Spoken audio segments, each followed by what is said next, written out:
conduct an online consultation as a practitioner. From the homepage, click the menu icon on the upper right corner of the screen beside the profile icon. Then, click Doctor Portal. Click the Clinics tab and select your registered clinic. Click the Appointments tab. Select a booked appointment. Accept the patient's appointment request if it meets your schedule.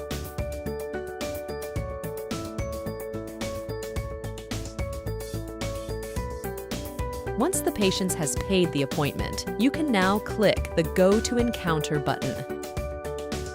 While waiting for the patient, you can notify them through chat that you are ready for the appointment.